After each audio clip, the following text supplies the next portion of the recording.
cause or people that greatly affect the life of I think there are three attributes that a teacher should have. I should not be saying I have it. But I think I have some of it. A little kasi I was able to stay for too long in the service. But I think there should be three attributes for teachers. First, a teacher should be compassionate. Second, patient. And third, fair. That's the three things.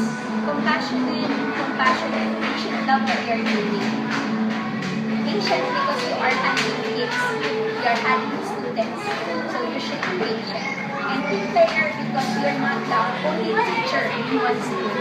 You'll be working with a lot of people, actually not only teachers, but the whole community.